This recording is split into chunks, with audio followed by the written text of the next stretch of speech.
अस्सलामु अलैकुम रहमतुल्लाहि व बरकातुहू। हज़रात गिरामी, छुट्टियों ईद उल फितर की छुट्टियों के हवाले से मैं अपने आबाई गांव में आया हूं।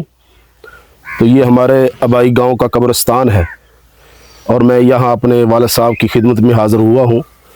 हमारे वालिद साहब हज़रत मौलाना हाफ़िज़ मकबूल अहमद रहमतुल्लाहि अलैह हाफ़िज़ भी थे, आलिम भी थे, मुत्तकी परहेज़गार इंसान जिन्होंने सारी ज़िंदगी अल्लाह के दीन के लिए वक्फ़ कर दी। और मुत्तकी परहेज़गारी की अलामत ये है कि उन्होंने 40 साल कुरान पाक की खिदमत फरमाई है और दुनिया जोड़ने की बजाय, दुनिया की लालच और हिर्स की बजाय अब्बा हुजूर ने आखरत को तरजीह दी है। दुनियावी तालीम की बजाय आखरत को, दीनी तालीम को उन्होंने तरजीह दी। इसकी सबसे बड़ी दलील ये है कि अल्हम्दुलिल्लाह हम 8 भाई हैं, तो आठों के आठों अल्हम्दुलिल्लाह आलिम, हाफिज़ और बाज़ भाई मुफ्ती भी हैं अल्हम्दुलिल्लाह। और हमारे जो छोटे भाई हैं, अब्बा जी जब दुनिया से जाने लगे तो अब्बू जी ने उन्हें पकड़ कर ये फरमाया हम सब को कि इस बच्चे को मैंने नूरानी कायदा पढ़ा दिया है, अब आगे आलिम बनाना ये आपकी ज़िम्मेदारी है। तो मेरे भाइयों, दुनिया की ज़िंदगी तो आर्जी है, इसने तो ख़त्म हो जाना है। कुल्लु नफ्सिन ज़ाइक़तुल मौत, आने की तरतीब है, जाने की कोई तरतीब नहीं है। लेकिन यहाँ ये जो कब्र है ना जी, कब्रिस्तान, मट्टी, आलम बरज़ख, ये इसमें हर इंसान ने आना है। तो मेरे साथ मेरे बरादर सगीर हज़रत मौलाना मुफ्ती हबीबुल्लाह साहब जो फ़ाज़िल हैं जामिया इमदादिया फैसलाबाद, मेरे साथ मौजूद हैं। मैं मुफ्ती साहब की खिदमत में गुजारिश करूँगा कि मुफ्ती साहब हाज़रीन और सामीईन और मोहब्बत रखने वाले हज़रात को ज़रा ये फरमा दे कि कब्रिस्तान या कब्र, क्या ये मिट्टी का ढेर है, क्या इसकी हकीकत है और हम लोगों को इसके बारे में क्या तैयारी करनी चाहिए। जी मुफ्ती साहब। बिस्मिल्लाहिर्रहमानिर्रहीम।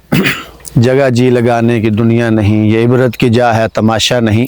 बेशक अल्लाह पाक कुरान पाक में फरमाते हैं, मिनहा खलकनाकुम वफ़ीहा नुईदुकुम व मिनहा नुखरिजुकुम तारतन उखरा। हमने इसी मट्टी से ही तुम्हें पैदा किया, इसी में तुम्हें लौटाएंगे और फिर इसी में से तुम्हें दोबारा उठाएंगे। बेशक आका अलैहिस्सलाम का फरमान है कि कब्र जन्नत के बागों में से एक बाग है या जहन्नम के गढ़ों में से एक गढ़ा है। तो इसलिए ये आखरत की मनाजिल में से पहली मंजिल है।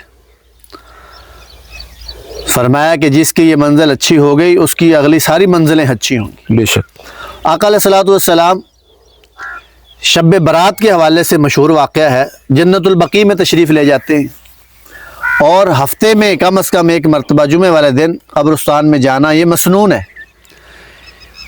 अपनी मौत और अपने अंजाम को याद रखने के लिए, अपने इस मकाम को पहचानने के लिए कब्रिस्तान में जाने की तलकीन है।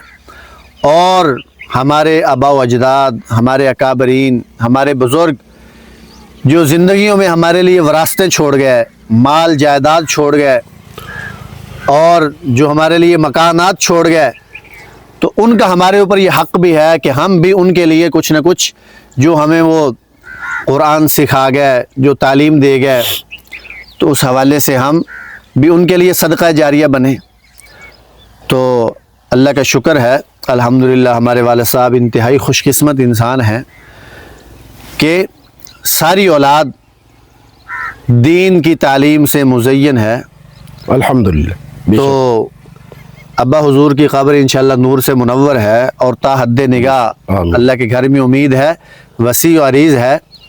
यहाँ पर हमारे बहुत सारे रिश्तेदार हैं, इन क़ब्रों में हमारी दादी जान और दीगर रिश्तेदार। अच्छा मुफ्ती साहब, मैं यहाँ एक सवाल करूँगा कि ये जो हमने सुना कि इस बात की कहाँ तक हकीकत है कि कब्रिस्तान में कब्र पर दरख्त की सब्ज़ टहनी डाल दी जाए, और हजूर अलैहिस्सलाम के बारे में सुना हमने कि हजूर ने एक कब्र से हजूर का गुज़र हुआ तो उस कब्र पे अज़ाब हो रहा था, हजूर ने सब्ज़ टहनी डाल दी कि ये इस्तिग़फ़ार। इस हवाले से ज़रा हाज़रीन को बता दें। असल में बात ये है कि जो چیزیں ہیں، اللہ پاک کی مخلوق ہے. اللہ پاک نے قرآن پاک میں یہ فرمایا ہے کہ یہ شجر و حجر، یہ درخت، یہ پہاڑ، یہ پتھر، حتیٰ کہ فرمایا کہ تمہارے سائے بھی اللہ کا ذکر کرتے ہیں. تو اس اعتبار سے یہ جو درخت ہے یا سبز شاخیں ہیں یہ اللہ کا ذکر کرتی ہیں. تو حضور کی عمل سے یہ بات ثابت ہے. اور دوسرا، جب یہ ذکر کرتے ہیں تو جب تک یہ سبز رہتی ہیں تو یہ ذکر میں مشغول رہتے ہیں. اور جہاں اللہ کا ذکر ہو وہاں اللہ کا عذاب نہیں ہو سکتا، اللہ کی رحمت برستی ہے. دنیا میں بھی ہم زندہ لوگ بھی جہاں مجلس ذکر قائم کریں گے تو اللہ کی رحمت ڈھانپ لیتی ہے. تو اس اعتبار سے یہ باعث رحمت کا ذریعہ بنتا ہے. تو اس لیے یہ سبز شاخ ڈالنا یہ ٹھیک ہے اس اعتبار سے، اس نیت سے. تو بہرحال حاضرین، سامعین، دوست احباب سے یہی گزارش ہے کہ ہمیشہ اپنی زندگی کو اس طرح گزاریں کہ قبر یاد رہنی چاہیے، حشر یاد رہنا چاہیے، اللہ کا خوف سامنے رہنا چاہیے. جھوٹ، بددیانتی، بے حیائی، سود، غیر نمازی، ہر چیز سے انسان کو توبہ کر کے اللہ کا ڈر اور خوف پیدا کرنا چاہیے. یہ دنیا تو آنے جانے والی چیز ہے، اس لیے فرمایا ارے مالی نہ دے گالی کیا بگاڑا ہم نے تیرا، یہ گلشن ہے سیر کرنے کو نہ گھر تیرا نہ گھر میرا. میں مفتی صاحب سے گزارش کروں گا کہ وہ ابو جی کے لیے اور پورے قبرستان والوں کے لیے اور حضور کی پوری امت مسلمہ کے لیے دعائے بخشش کروا دیں. بسم اللہ الرحمن الرحیم. الحمدللہ رب العالمین. اللہم صلی علی سیدنا و مولانا محمد وبارک وسلم وسلم. بسم اللہ الرحمن الرحیم. الحمدللہ رب العالمین الرحمن الرحیم مالک یوم الدین.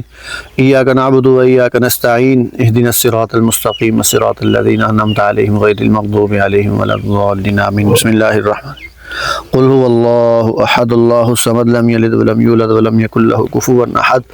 بسم الله الرحمن الرحيم. قل هو الله احد الله الصمد لم يلد ولم يولد ولم يكن له كفوا احد. بسم الله الرحمن الرحيم. قل هو الله احد الله الصمد لم يلد ولم يولد ولم يكن له كفوا احد. اللهم صل على سيدنا ومولانا محمد وبارك وسلم وسلم. یا ارحم الراحمین، ہم نے تیرا پاک کلام پڑھا ہے، تیرے محبوب علیہ الصلوۃ والسلام کے طریقے کے مطابق قبرستان میں قبلہ رخ کھڑے ہیں. اور جب قبرستان میں اپنے پیاروں کے لیے، قبرستان والوں کے لیے دعا مانگنی ہو تو قبلہ رخ کھڑے ہونا مسنون ہے، جب ہاتھ اٹھا کر دعا مانگنی ہو، تاکہ پھر یہ ظاہر ہے کہ یہ ہم اللہ پاک سے مانگ رہے ہیں اپنے لیے، سب کے لیے. ہم نے جو تیرا پاک کلام پڑھا پروردگار، اس سب کا اصالِ ثواب ہمارے والد ماجد اور ہمارے دیگر جتنے اعزاء اقربا یہاں مدفون ہیں، ہمارے گاؤں کے جتنے لوگ یہاں مدفون ہیں، ان سب قبرستان والوں کی قبروں کو جنت کے باغ بنا، تحد نگاہ وسعت عطا فرما. یا ارحم الراحمین، ان حضرات کو جنت کے بستر اور جنت کی خوشبوئیں، جنت کی ہوائیں، جنت کی راحتیں نصیب فرما، اپنی رضا عطا فرما. یا ارحم الراحمین، کروڑ کروڑ انہیں جنت کی راحتیں نصیب فرما. ہم سب کو ان کے لیے صدقہ جاریہ بنا.